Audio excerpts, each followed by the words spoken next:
Good morning, good morning, good morning guys. Ngayon gagawa tayo ng panibagong video at ito ang pagluluto ng ginataang gulay na may kapirasong baboy. Ayun, itong baboy hiwa-hiwain ko ng maliit tapos ilalako ko dito sa gulay.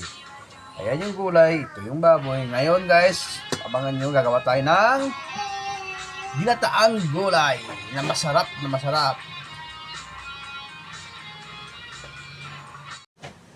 Mantika. Wow, mantika.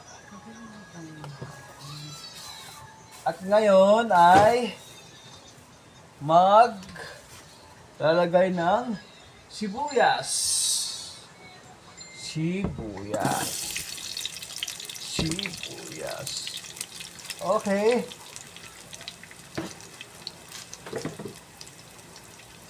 Haluin.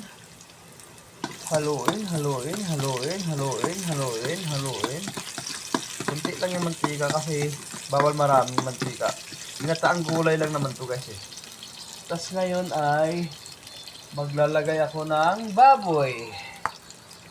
Kasi baboy yung lahok natin. Kailangan kong igisa. Ayun. Sa sibuyas. Pero walang bawang to. Wala kasing bawang binili asawa ko kahapon eh. Sibuyas lang eh. Ayan. Meron na siyang baboy. Siyempre, kailangan muna natin itong gisahin itong baboy bago natin ilagay yung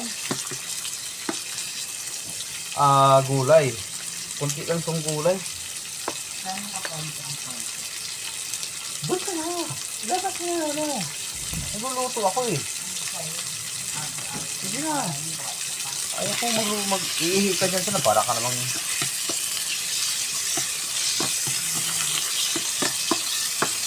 ayun. Gisa ko na. At ngayon ay huhugasan ko tong gulay.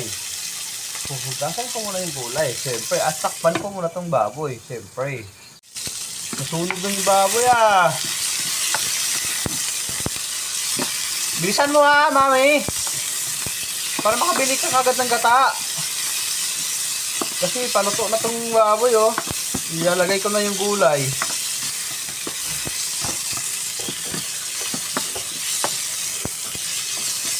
Lakas naman itong lutuan na to. Naka number 1 lang to. Pero yung sinakpan ko lang ng saglit. Yung baboy, brown na agad oh. Hindi lang brown, black pa yung iba. Napakalupit, napakaahas. Ngayon, ilagay ko na yung gulay. Gulay! Yeah! Ito ang ginataang gulay. Kalabasa at sitaw.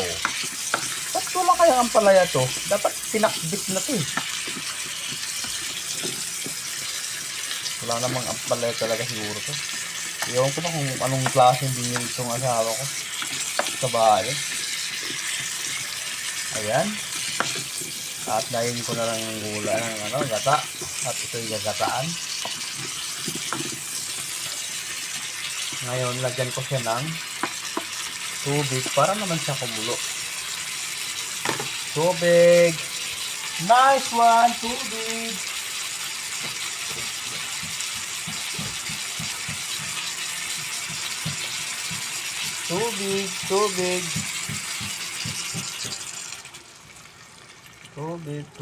Tubig. Para lumambot yung baboy at saka yung gulay. Nak, ano ginagawa ng anak ko dyan? Ba't nasa dilim ka? Ngayon guys, kulong-kulo na. Pero yung gata ako hindi pa dumating. Lagyan ko na nga siya ng paminta. Tagal naman ang asawa ko. Bumili lang ng gata at saka ang tagal pang makabalik. Lagyan ko na lang siya ng paminta. Kapag inaantay ko yung asawa kong makabalik.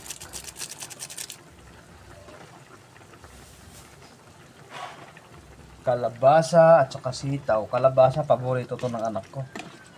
Kaya dapat lang lagi akong magugulay. Wala pa akong timpla nito. Ano pa lang nilalagay ko? Paminta pailaang.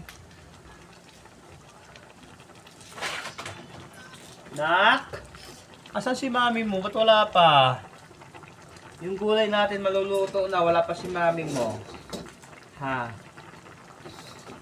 Asan si mami? Nak, tawag mo si mami. Tawag mo si mami. Tawag mo si mami. Wala pa si mami mo eh.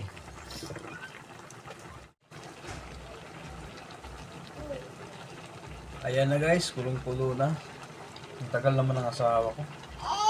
At para maluto na to, matitimplahan ko na. Yun na lang yung kulang ko, yung panimpla na lang. Lakas pa ng ulan dito. May bagyo ata. Ay, malambot na oh. Patayin ko na muna itong apoy. Kasi malambot na eh. Ayan na guys. Yung ginataan nating gulay. Hindi namin napakita kung paano nilagyan ng gata. Kasi nagpaligo ako sa anak ko. Kasi nga dumudumi yung anak ko. Kaya pinaliguan ko na. Kaya ayun, to na yun. May gata na siya. May paminta na siya. Mayroon na siyang mga tinitimpla dito. At ito ay paluto na. Kunti na lang at maluluto na. Ngayon, bawal ni Papa ko yung may gata. Kaya ang gagawin ko ay wala ang gata. Ibababa ko na. Asan yung gata pang ulam? Bababa ko na. Bababa ko na yung ulam ni Papa. Ito yung sa Papa namin. Walang siya pong gata kasi bawal po siyang may gata. Nag-alburuto po yung tiyan pag may gata. Ngayon dadalhin ko na sa kanya doon sa baba. Mami, tingnan mo si Dylan kasi yung ano. Yung apoy. Ay ano baka mapasok.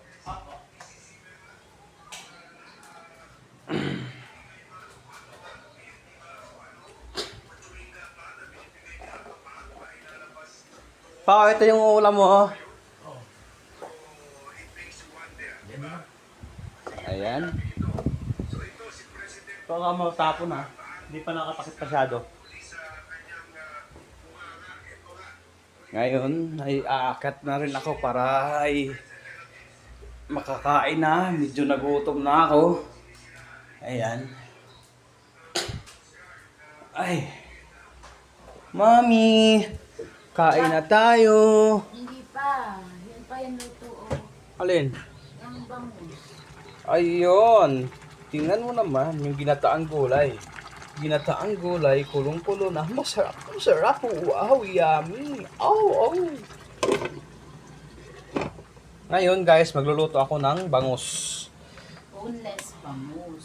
Bangus yung lulutuin ko. Ipares ko dun sa ginataang gulay. Para po may ulam din akong pambaon sa trabaho. Let's go! Sige na mami. Ahonin mo na at tayo'y kakain na.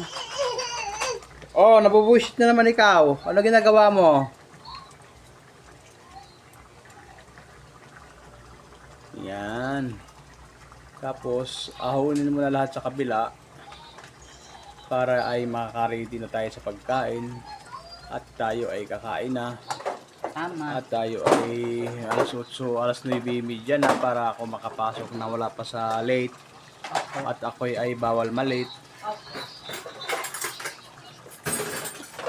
Sige nay. Ba't doon mo ilagay? Baon ko yan? Baon mo. Siyempre, titikman mo yung luto mo. Kung masarap Sige. ba. Siyempre, Sige. walang sabaw para Yung hindi baon siya. ko, ayan yung baon ko. Masarap Para yan. hindi siya. Okay.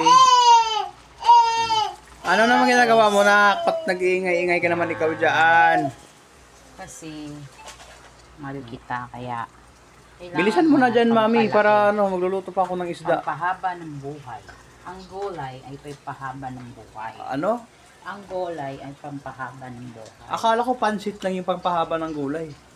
Gulay. Ay buhay.